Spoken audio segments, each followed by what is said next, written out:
बिस्मिल्लाहिर्रहमानिर्रहीम। अस्सलाम वालेकुम स्टूडेंट्स। आज की इस वीडियो में हम बेसिक अलजेब्रा एंड ट्रिग्नोमेट्री का कोर्स स्टार्ट करने जा रहे हैं MTH 102। बहुत ही इंटरेस्टिंग एंड इजी कोर्स है और मैं अपनी पूरी कोशिश करूंगी कि इंतहाई आसान अल्फाज में आप लोगों को ये समझा सकूं और बहुत शॉर्टली एक्सप्लेन करूं। आप लोगों का टाइम जो है वो भी कम हो और आप जो है वो कम टाइम में अच्छे से सीख सकें। एंड सेकंड, हम इस वीडियोस में साथ साथ ये भी देखेंगे कौन कौन से चीज़ें जो है वो आपके एग्जाम्स के लिए इंपॉर्टेंट है। ठीक है, तो स्टार्ट करते हैं। लेक्चर नंबर 1 से 3 आज की इस वीडियो में हम कवर करेंगे सेट्स एंड नंबरिंग सिस्टम। ठीक है, सेट्स आप लोग छोटी क्लासेस में 7th 8th क्लास से आप पढ़ते आ रहे हैं कि सेट क्या होता है।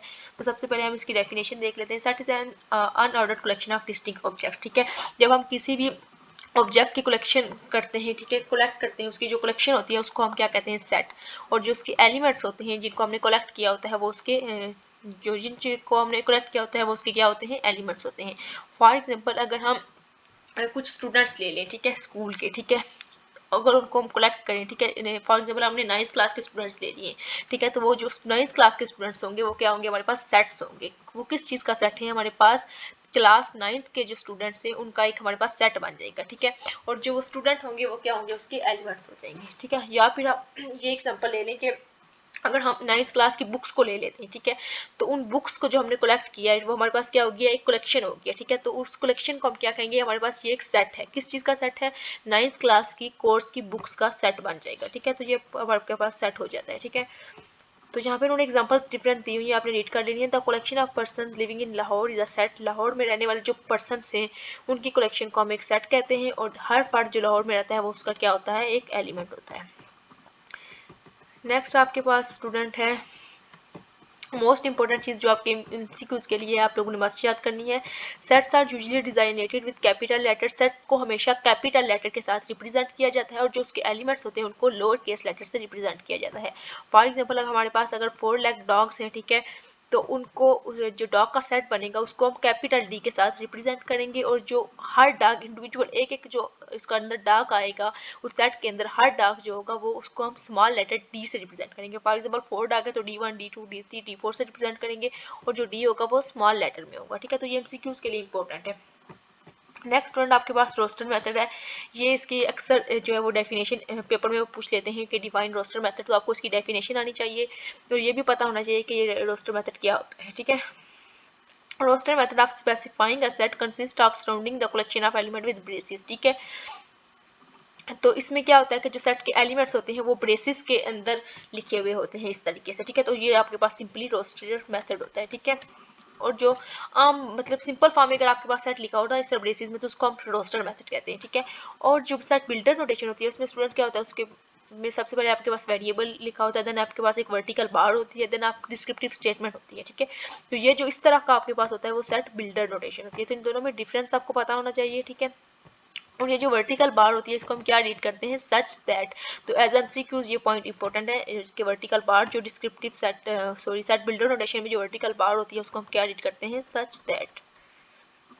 नेक्स्ट स्टूडेंट, ये चीज़ आपके लिए बहुत इंपॉर्टेंट है, ये दोनों एग्जांपल्स आपने माइंड में रखनी है। ठीक है, ये एग्जाम में आपसे पूछ सकते हैं कि रोस्टर मेथड की एग्जांपल कौन सी है, या आपके पास ये एग्जांपल गिवन होगी तो कहेंगे बताएं ये रोस्टर मेथड की एग्जांपल है या आपके पास सेट बिल्डर नोटेशन की एग्जांपल है। ठीक है, तो इनमें डिफरेंस पता होना चाहिए। जो सिंपल इस तरीके इस फॉर्म में लिखा होगा वो आपके पास रोस्टर मेथड होगा और जो इस तरह आपके पास डिस्क्रिप्टिव स्टेटमेंट होगी जैसे x is a counting number, ठीक है, इज अ इवन नंबर, ठीक है, इज द, तो इस तरह की जो डिस्क्रिप्टिव स्टेटमेंट होती है वो आपके पास सेट बिल्डर नोटेशन होता है।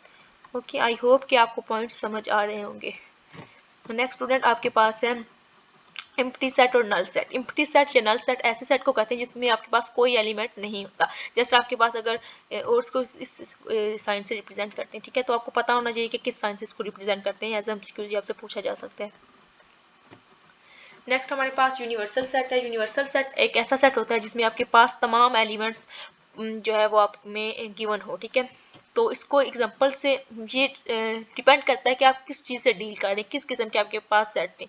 तो एग्जांपल को अगर हम देखें तो वो कह रहे हैं कि अगर हम वर्चुअल यूनिवर्सिटी के बारे में बात करें, ठीक है, तो when dealing with all students of virtual university, ठीक है, तो उसमें अगर बात करें तो उसका यूनिवर्सल सेट क्या बनेगा कि यूनिवर्सिटी के तमाम स्टूडेंट्स का अगर हम सेट बनाए, तमाम स्टूडेंट्स को इकट्ठा करें तो उनका जो सेट बनेगा वो हमारे पास क्या हो जाएगा, यूनिवर्सल सेट होगा। ठीक है, तमाम स्टूडेंट्स।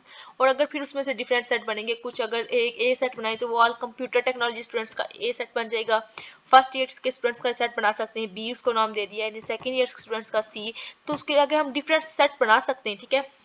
वर्चुअल यूनिवर्सिटी के मैथ के स्टूडेंट्स का अलग से बना लें, इंग्लिश के का अलग बना लें, साइकोलॉजी के स्टूडेंट्स का सेट बन जाएगा। लेकिन तमाम स्टूडेंट्स का अगर सेट बनाएंगे तो उसमें देखें जो डिफरेंट सेट्स हमने बनाए वो जो ऑल सेट्स बनेगा तमाम स्टूडेंट्स में पाए जाएंगे ना, ठीक है। तो यूनिवर्सल सेट ऐसा होता है जिसमें तमाम सेट्स मौजूद हों। देखिए अब यहाँ पे उन्होंने ए बनाया है कंप्यूटर टेक्नोलॉजी स्टूडेंट्स, बी बनाया है फर्स्ट ईयर सेकंड ईयर, तो 8 स्टूडेंट्स में ये तीनों सेट्स मौजूद होंगे। तो ऐसा सेट जिसमें आपके पास तमाम सेट्स मौजूद हों वो आपके पास यूनिवर्सल सेट होता है। नेक्स्ट आपके पास है सबसेट। अच्छा जी, सबसेट क्या होता है? Set A is a subset of B. इसको किस तरीके से डिनोट करते हैं, ठीक है, ये आपको पता होना चाहिए, ठीक है। ये इसका सिंबल आपने याद रखना है, ठीक है, सबसेट का। If every element of A is an element of B, अगर ए के तमाम एलिमेंट्स बी में मौजूद हों तब हम कहते हैं कि वो ए जो है वो बी का सबसेट है। अगर ए के तमाम एलिमेंट्स बी में मौजूद हों तब हम क्या कहते हैं कि वो उसका सबसेट है। फॉर एग्जांपल अगर हमारे पास स्टूडेंट्स ए सेट है 1 2 3, ठीक है, 1 2 3 4 एंड बी आपके पास है 1 2 3, सॉरी ए अगर आपके पास है 1 2 3 एंड बी है 1 2 3 4, तो ए में क्या है 1 2 3, तो 1 2 3 तीनों एलिमेंट्स बी में मौजूद होने चाहिए। तो बी में क्या है 1 2 3 4, तो ए के तमाम एलिमेंट्स तीनों के तीनों वो बी में मौजूद हैं, तब हम कहेंगे कि जो ए है वो बी का सबसेट है, ठीक है। नेक्स्ट है आपके पास के प्रॉपर सबसेट, ठीक है। अच्छा, प्रॉपर सबसेट और सबसेट की देखें अगर सिंबल्स तो दोनों के सेम है, सिर्फ उसके नीचे जो है वो एक बार भी आएगी, ठीक है। तो इन दोनों के साइन में कंफ्यूज नहीं होना, सॉरी। और ये एमसीक्यूज में आपसे वो पूछ सकता है, ठीक है। सिंबल आपको पता होना चाहिए, ठीक है। जस्ट सिंबल लिखा होगा ना तो आपको पता होना चाहिए कि सबसेट के लिए कौन सा सिंबल यूज होता है, प्रॉपर के लिए कौन सा सिंबल यूज होता है, ठीक है। तो if A subset of B and B contain element which are not in A, ठीक है। अब वो क्या कहते हैं कि अगर ए बी का सबसेट हो, यानी कि ए के तमाम एलिमेंट्स बी में मौजूद हों लेकिन बी में ऐसे एलिमेंट्स मौजूद हों जो ए में ना हो, तब ए जो है वो प्रॉपर सबसेट होता है। फॉर एग्जांपल अगर ए में आपके पास 1 2 एंड 3 है और बी में आपके पास 1 2 3 4 5 हैं, तो बी के अंदर 4 एंड 5 दो एलिमेंट्स ऐसे हैं जो ए में मौजूद नहीं हैं, तो फिर हम क्या कहेंगे कि ए जो है वो प्रॉपर सबसेट है, ठीक है। अगर ए के तमाम एलिमेंट्स बी में मौजूद हो तो वो आपके पास सबसेट होगा, और अगर बी के कुछ एलिमेंट्स ए में मौजूद ना हो तो आपके पास प्रॉपर सबसेट होगा। आई होप कि आपको ये समझ आ गया होगा। नेक्स्ट हम चलते हैं इक्वल सेट्स। तो दो सेट इक्वल तब होते हैं जब ए बी का सबसेट हो और बी ए का सबसेट हो, यानी कि ए के तमाम एलिमेंट्स बी में मौजूद हों और बी के तमाम एलिमेंट्स ए में मौजूद हों। या अगर आसान अल्फाज में कहें तो ये कहें कि ए और बी के तमाम एलिमेंट्स सेम सेम हो, ठीक है, दोनों सेट सेम सेम हो, तब हम क्या कहते हैं कि वो दोनों इक्वल हैं। यहाँ पे देखिए in other words two sets are A and B are equal if they contain the same elements, ठीक है। तो यहाँ पे वही बात उन्होंने कर दी है।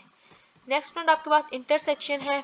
तो इंटरसेक्शन के लिए ये साइन यूज होता है, ये आपको पता होना चाहिए, ठीक है। अगर दो सेट्स हमारे पास गिवन है ए एंड बी, यहाँ पे देखिए उन्होंने जैसे दिया गया है 3 4 6 8 1 2 3 5 6, ठीक है। आपके पास इस तरह पेपर में भी दो सेट्स दिए जाएंगे तो वो कहेंगे इनकी इंटरसेक्शन फाइंड करें। ये शार्ट क्वेश्चन भी आ सकता है और ये एमसीक्यूज भी आ सकता है, तो आपको पता होना चाहिए इंटरसेक्शन क्या होती है। इंटरसेक्शन ये होती है कि दोनों में ऐसा एलिमेंट जो दोनों में मौजूद हो वो, ठीक है। तो अगर हम देखें तो यहाँ पे 3 दोनों में मौजूद है, नेक्स्ट 6 भी दोनों में मौजूद है, ठीक है। 3 और 6 दोनों में मौजूद है, तो ए इंटरसेक्शन बी क्या होगी 3 एंड 6, ठीक है। ऐसे एलिमेंट्स जो दोनों में मौजूद हो यानी कि कॉमन एलिमेंट्स, वो हम लिखते हैं ए इंटरसेक्शन बी में। यूनियन क्या होता है? यूनियन में हम दोनों के एलिमेंट्स को मिला के लिखते हैं, ठीक है। ए के एलिमेंट्स भी और बी के एलिमेंट्स भी, और अगर कोई ऐसा एलिमेंट जो दोनों में रिपीट हो रहा हो तो उसको हम एक दफा लिखते हैं, दो दफा नहीं लिखते। यहाँ पे 3 4 6 था, यहाँ पे 1 2 3 5 6 था, तो 3 दोनों में रिपीट हो रहा था, 6 भी रिपीट हो रहा था, तो उसको हमने दो दफा नहीं लिखा बल्कि एक ही दफा लिखा है, और थोड़ा सा इसको अरेंज करके लिखते हैं, ठीक है। तो यहाँ पे देख लें कि तमाम एलिमेंट्स को लिखा है और थोड़ी सी तरतीब दे दी है, ठीक है, और जो रिपीट हो रहे थे उनको सिर्फ एक दफा लिखा है। नेक्स्ट इसकी प्रॉपर्टीज ऑफ सेट आ जाती हैं, ये आपके एमसीक्यूज के लिए बहुत इंपॉर्टेंट है कि ए इंटरसेक्शन बी जो है वो बी इंटरसेक्शन ए के इक्वल होता है और A union B B union A के इक्वल होता है, ठीक है। ये ट्रू फॉल्स की सूरत में या इस तरह आपके पास आ जाती होती है। यूनियन एंड इंटरसेक्शन अच्छा, ये वाली प्रॉपर्टी जो मैंने पहले कही है ये इंपॉर्टेंट है, और ये वाली प्रॉपर्टी स्टूडेंट्स आपके लिए बहुत ज़्यादा इंपॉर्टेंट है, इसको आपने लाजमी देखना है। अक्सर एमसीक्यूज में आता है कि ए यूनियन इम्प्टी, अगर इम्प्टी के साथ ए की हम यूनियन लेते वो ए ही आता है, ठीक है। ये आप जो है वो खुद से, अगर आपको भूल जाए तो आप पेपर में क्या किया करें कि खुद से एक ए का सेट बना लिया करें और उसकी एक इम्प्टी सेट के साथ यूनियन ले लें, तो आप देखेंगे कि वो यूनियन सॉरी ए के इक्वल ही आएगा। और अगर इंटरसेक्शन लेंगे तो वो आपके पास इम्प्टी सेट ही आएगा, और ए की अगर ए के साथ यूनियन ले तो वो ए ही आता है, और ए के साथ इंटरसेक्शन ले तो वो ए ही आता है, ठीक है। तो ये चार आपके पास एज एमसीक्यूज बहुत इंपॉर्टेंट प्रॉपर्टीज हैं, इनको आपने लाजमी देख लेना है। नेक्स्ट हमारे पास स्टूडेंट्स नेचुरल नंबर्स आ जाते हैं। नेचुरल नंबर्स आपको पता है कि काउंटिंग नंबर्स जो 1 से स्टार्ट होते हैं उनको हम नेचुरल नंबर्स कहते हैं। इंटीजर स्टूडेंट्स आपको पता है जिनमें आपके पास 0 भी आ जाता है, पॉजिटिव नंबर आते हैं 1 2 3, नेगेटिव भी आते हैं -1 -2 -3, इनको आपको इंटीजर्स कहते हैं, और ये z से रिप्रेजेंट होते हैं, नेचुरल नंबर n से रिप्रेजेंट होते हैं। नेक्स्ट आपके पास है रैशनल नंबर्स। रैशनल नंबर्स आपके पास वो होते हैं जिनको आप फ्रैक्शन की फॉर्म में लिख सकते हैं, p/q, यानी कि फ्रैक्शन की फॉर्म में, बटे की फॉर्म में 2/3, जिस तरह हमने ये लिखा है, तो इसको हम क्यू के साथ रिप्रेजेंट करते हैं, ठीक है। इसमें कौन कौन से सेटिंग आते हैं, repeating decimal, terminating decimal and fractions, ठीक है। अच्छा जी, इरेशनल नंबर, अच्छा integers are also rational number, integers भी रैशनल नंबर होते हैं, ये एमसीक्यूज के लिए एक पॉइंट है, ठीक है। अच्छा, इरेशनल नंबर को हम फ्रैक्शन की फॉर्म में नहीं लिख सकते, ठीक है। अच्छा, ये आपके पास एक इम्पोर्टेंट है स्क्वायर रूट ऑफ 2, ठीक है, 2 का स्क्वायर रूट, और पाई एंड ई, ये आपके पास इरेशनल की एग्जांपल है, ये लाजमी आपके पास एमसीक्यूज में पूछते होते हैं वो कि ई जो है वो इरेशनल एग्जांपल इरेशनल की वो पूछते हैं कौन सी है, नीचे आपके पास डिफरेंट ऑप्शन होते हैं, तो उनमें से ई, पाई एंड स्क्वायर रूट ऑफ 2 अगर कोई एक ऑप्शन होगा तो वो आपके पास इरेशनल होगा। नेक्स्ट आपके पास कार्डिनैलिटी है, तो कार्डिनैलिटी क्या रेफर करती है, to the number of elements in the set, के आपके पास सेट के कितने नंबर हैं, ठीक है, नंबर ऑफ एलिमेंट्स, ठीक है, को रेफर करती है ये कार्डिनैलिटी। फिनाइट सेट में आपको पता है कि फिनाइट ऐसा होता है जिसमें आपके पास काउंटेबल नंबर हो, आपके पास एलिमेंट्स हो जिनको काउंट किया जा सके, और इनफिनाइट में as at least as many of the element of set, infinite यानी कि लामहदूद नंबर जिनको आप काउंट ना कर सकते हो। अच्छा, कार्डिनैलिटी ऑफ सेट ए अगर आपको हो तो उसको किस तरीके से रिप्रेजेंट करते हैं, इस तरह मार्ट दोनों साइड पे बार आती है, यानी कि इसको मार्ट कहते हैं, ए मार्ट से इस तरह कार्डिनैलिटी को रिप्रेजेंट किया जाता है, ओके। तो ये आपके लिए एमसीक्यूज के लिए इंपॉर्टेंट है, ठीक है, कि कार्डिनैलिटी ऑफ सेट ए को किस तरीके से रिप्रेजेंट किया जाता है। नेक्स्ट ये आपके पास फ्रेंड्स इमेजिनरी नंबर की आपके पास हिस्ट्री है, इसको पढ़ने की ज़रूरत नहीं है, अगर आप पढ़ना चाहते हैं तो एक दफ़ा बेशक आप रीड कर लें यहाँ पे कि इमेजिनरी नंबर किस तरीके से इन्वेंट किया गया था। तो यहाँ पे एक चीज़ आपने याद रखनी है कि आयोटा जो होता है, ठीक है, आयोटा का स्क्वायर नहीं, आयोटा वो √-1 के इक्वल होता है, ठीक है, ये इमेजिनरी, बस ये आप लोगों ने याद रख लेना है, ठीक है। अच्छा जी, number of the form A plus B iota called complex number, ये आपके पास ए प्लस बी आयोटा की फॉर्म में जो नंबर होता है उसको आप कम्प्लेक्स नंबर कहते हैं। इसमें आपके पास ए रियल पार्ट होता है एंड बी इमेजिनरी पार्ट होता है, ये आपने लाजमी याद रखना है। ज़रूरी नहीं कि आपके पास इस तरीके की फॉर्म हो, 3 + 4 आयोटा लिखा होता है और वो पूछते हैं कि जहाँ पे 3 जो है वो क्या है, तो 3 आपके पास रियल पार्ट होगा, और इमेजिनरी पार्ट वो होता है जो आयोटा के साथ लिखा होता है, ठीक है। तो आपने ये याद रखना है, ठीक है। तो ये एग्जाम्पल आपके पास आ जाती है। तो ये देखिए इसकी एग्जांपल्स गिवन है कम्प्लेक्स नंबर्स की, ठीक है। नेक्स्ट आप लोगों ने क्या करना है, इसकी प्रॉपर्टीज आ जाती है, मोस्ट इंपॉर्टेंट सॉरी प्रॉपर्टीज है आपके पास। अच्छा जी, A plus B iota and C plus D iota, ठीक है, ये इसकी जनरल फॉर्म भी और एग्जांपल्स भी है, ये मैं आपको एग्जांपल्स की समझा देती हूँ, आपको समझ आ जाना है कि अगर आपके पास आपके पास कम्प्लेक्स नंबर गिवन है तो इनको आप ऐड किस तरीके से करते हैं। ये आपके पास शार्ट क्वेश्चन आता होता है या आपके पास एमसीक्यूज आता है, तो आपको ये लाजमी आना चाहिए, बहुत ईजी भी है, तो इसको छोड़ना नहीं है। 4 - 6 आयोटा प्लस -3 + 7 आयोटा, इसमें आपने स्टूडेंट्स को क्या करना है, आपने जो आपके रियल पार्ट्स हैं जो बगैर आयोटा के, पहले आपने उन दोनों को ऐड करना है, जैसे 4 और -3 जो आपके रियल पार्ट है, ठीक है। तो 4 और -3 को प्लस करना है, तो 4 प्लस और ब्रैकेट में -3 लिखेंगे, ठीक है। ये आपने अलग से कर लिया, इनको ब्रैकेट्स में लिख लिया प्लस। अब आयोटा वाले अलग कर लें, 6 + 7, और आयोटा चूंकि दोनों में था तो वो उन्होंने कॉमन ले लिया, ठीक है। तो 4 + माइनस होता है, तो 4 - 3 1 आ जाएगा, प्लस एज इट इज आ जाएगा, और 7 - 6 प्लस माइनस होता है ना, तो 7 - 6 1, तो 1 आयोटा आ जाएगा, ठीक है। तो 1 प्लस आयोटा, ये आपके पास इसका आंसर आ गया, ठीक है। इस तरह आपने सेकंड एग्जांपल भी खुद सॉल्व कर लेनी है। अच्छा, नेक्स्ट आपके पास एग्जांपल आ जाती है A plus B iota C plus D iota. इसमें आप लोगों ने क्या करना है, इसमें भी आप लोगों ने इस तरह करना है, सबसे पहले ए को आपने रियल और कॉम्प्लेक्स दोनों इमेजिनरी दोनों पार्ट के साथ आपने मल्टीप्लाई करना है। देन बी आयोटा को सी के साथ भी और डी आयोटा के साथ भी मल्टीप्लाई कर देना है, ठीक है, इस फॉर्म में, ठीक है। अच्छा, इमेज मल्टीप्लिकेशन में आपने याद रख लेना है कि आयोटा का स्क्वायर -1 के इक्वल होता है। आयोटा किसके इक्वल होता था? अंडर रूट -1 के। आयोटा का स्क्वायर किसके इक्वल होता है? -1 के, ठीक है। तो ये आपने लाजमी याद रख लेना है, प्रोडक्ट में आपके लिए काम आएगा। तो ये एग्जांपल हम देख लेते हैं, ये मोस्ट इंपॉर्टेंट एग्जांपल है स्टूडेंट, जरूरी नहीं यही एग्जांपल पेपर में आए, वैल्यूज चेंज करके वो देते हैं, लेकिन लाजमी का आपके पास क्वेश्चन या एमसीक्यू आता है तो आपने जरूर याद रखना है। 2 - 5 4 आयोटा एंड 3 + 5 आयोटा। तो सबसे पहले 2 को हम 3 के साथ करेंगे, फिर 5 आयोटा के साथ करेंगे, फिर 4 आयोटा को 3 के साथ करेंगे, देन 5 आयोटा के साथ करेंगे। सबसे पहले 2 को 3 के साथ करेंगे, 2 3 = 6, देन 2 को 5 के साथ करेंगे, 2 5 टाइम 10 आयोटा, 4 आयोटा को 3 टाइम करेंगे तो 4 3 टाइम 12 आयोटा, एंड 4 को 5 टाइम करेंगे तो 4 5 टाइम 20, और दोनों के साथ आयोटा था तो ये आयोटा का स्क्वायर बन जाएगा, ठीक है। यहाँ पे आप देखें ये दोनों आयोटा आयोटा की टर्म थी, तो ये दोनों प्लस माइनस माइनस हो रहे हैं, तो यहाँ पे -2 आयोटा आ जाएगा, और यहाँ पे आयोटा का स्क्वायर था तो हमने ऊपर देखा कि आयोटा का स्क्वायर -1 के इक्वल होता है, तो आयोटा स्क्वायर की जगह हमने -1 पुट कर दिया, तो -20, ठीक है। अब माइनस माइनस प्लस होता है तो यहाँ पे ये +20 बन जाएगा, और +20 और 6 ये दोनों आपस में एडअप हो जाएंगे तो 26 बन जाएगा, 26 - 2 आएगा। तो इस तरीके से हमारे पास सॉल्व होके ये टर्म बन गई, ठीक है। आई होप कि ये आपको पॉइंट जो है वो समझ आ गए होंगे। नेक्स्ट पॉइंट आपके पास कंजुगेट है, ये भी मोस्ट इंपॉर्टेंट चीज़ है आपके पास, ये एज अ शार्ट भी पूछ सकते हैं, इजी भी चीज़ है, और एज एमसीक्यूज जब पूछते हैं वो आपके पास एक टर्म गिवन होती है और वो कहते हैं इसका कंजुगेट फाइंड करें। ये एमसीक्यूज में मोस्टली क्वेश्चन आता है, z = a + b iota b, तो इसका कंजुगेट क्या होगा? कंजुगेट में आपने क्या करना है, जो आपके पास इमेजिनरी पार्ट है, जिनके आयोटा वाला पार्ट है, वहाँ पे उसका आपने साइन चेंज कर देना है। तो प्लस आयोटा b था, जहाँ पे negative iota b minus iota b आ जाएगा, ठीक है। या आपके पास वैल्यू गिवन होती है 3 + 4 आयोटा आता है, तो आप कहते हैं इसका वो कहते हैं कंजुगेट फाइंड करें तो 3 - 4 आयोटा आ जाएगा, ठीक है।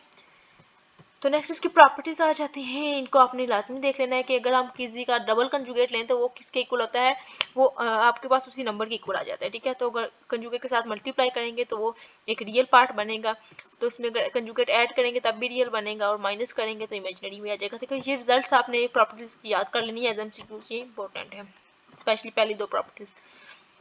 अच्छा जी, यहाँ पे आ जाती है उसकी जी डिवीजन। अच्छा, मल्टीप्लिकेशन तो आपने देख लिया है कि करेंगे तो ये आपके पास रियल रिजल्ट आएगा, और ये अब डिवीजन की बात आ जाती है, तो डिवीजन का आपके पास अक्सर क्वेश्चन भी पेपर में आता है, तो आपने इसको यहाँ पे देख लेना है किस तरीके से करना है। a + b iota c + d iota, for example जी आपके पास दो कॉम्प्लेक्स नंबर है, ये डिवाइड हो रहे हैं, तो किस तरीके से इनकी डिवीजन करेंगे? डिवीजन के लिए आपने जो नीचे वाली टर्म है, इसका जो डिनोमिनेटर है उसका जो कंजुगेट होगा, ठीक है। कंजुगेट क्या होता है? आपने इमेजिनरी का साइन चेंज करना होता है, उसके साथ मल्टीप्लाई भी करना है, इस टर्म को डिवाइड भी करना है, ठीक है। तो कंजुगेट c - d आयोटा था, इसके साथ मल्टीप्लाई भी कर दिया, डिवाइड भी कर दिया, ओके। अब जी क्या हो गया, यहाँ पे आपके पास c + d आयोटा था, c - d आयोटा था, ठीक है। यहाँ पे आपके पास अगर इनको मल्टीप्लाई अप करें तो ये आपके पास c का स्क्वायर प्लस d का स्क्वायर बन जाता है, और यहाँ पे इन्होंने क्या किया है, रियल टर्म ए और को अलग कर लिया और कंजुगेट वाली टर्म को अलग कर दिया, ठीक है। यहाँ पे हम इस एग्जांपल को देखते हैं तो आपको अच्छे तरीके से समझ आ जाएगा, ठीक है।